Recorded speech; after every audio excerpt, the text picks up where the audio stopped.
සුබ දවසක් ප්‍රාර්ථනා කරනවා ඔයාලා හැමෝටම. අපි යමුද මඩුවන්විල වලව්ව බලන්න. ඉතින් අපේ මේ ලස්සන රටේ සබරකමුව පළාතේ රත්නපුර දිස්ත්‍රික්කයේ කොළොන්න කෝරළයේ කොළොන්න ප්‍රාදේශීය ලේකම් කොට්ටාශයේ ඉපැරණි මඩුවන්විල කියන ගමේ තමයි මේ ඓතිහාසික ස්ථානය තියෙන්නේ.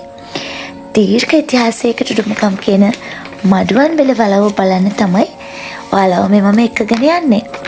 ඉතින් පළවන විමලධර්ම සූරිය රජ දවස ඉදිවුණු මේ මඩුවන්විල වලව්ව මඩුවන්විල පරපුරේ මඩුවන්විල මහදිසාවගේ මිනිමුත්තෙකු ලන්දේසින්ට එරෙහිව කටුවන ලන්දේසි බලකොටුව විනාශ කළා කියලා කියනවා.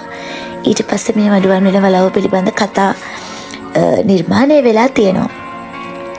මඩුවන්විල වලව්වේ ශ්‍රේෂ්ඨතම චරිතයක් විදිහට සලකන්න පුළුවන් වෙන්නේ මහදිසාවේ නමින් ප්‍රකට වික්‍රමසිංහ විජේසුන්දර ඒකනායක අභයාකොන් මුදියන්සේ රාලහාමිගේ ශ්‍රීමත් ජේම්ස් විලියම් මඩුවන්විල රටේ මහතා.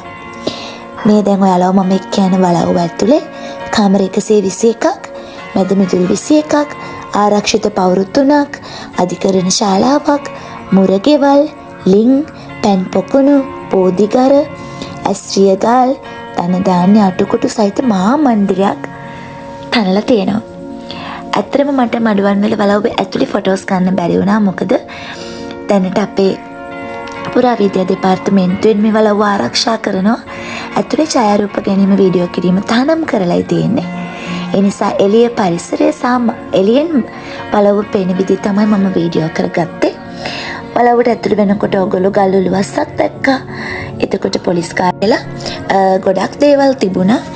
ඊළඟට තවත් ගොඩාක් ලස්සන දේවල්, විශේෂයෙන්ම සීවලී ධාතු තැන්පත් කරලා තිබුණු කුටිය, ඊළඟට ගබඩා කාමර, පිරිත් මණ්ඩප, ඇඳුම් කාමර, ඒ විතරක් නෙවෙයි තව රටබීම කාමර, මේ වගේ දේවලුත් හරිම ලස්සනට මේ තිබුණා. ඊළඟට මහා කුමාරි හාමිගේ කාමරේ වගේ කාමරයකුත් තිබුණා. මේ මඩුවන්විල දිසාවට ඉපදුණු දරුවා ගැහැණු දරුවෙක්. ඒ දරුවා කිසියම් ආබාධයකින් පෙරුණු නිසා පරම්පරාව ඉදිරියට ගෙන යන්න බැරි වුණා කියලා තමයි ඓතිහාසික කතා පුවත්වල සඳහන් වෙන්නේ.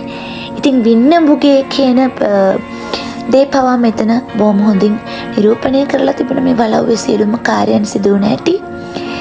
ඉතින් ඕගොල්ලෝ අනිවාර්යයෙන්ම ඇඹිලි පිටිය ඔය පැත්තට විනෝද චාරිකාවක් ගියපු වෙලාවක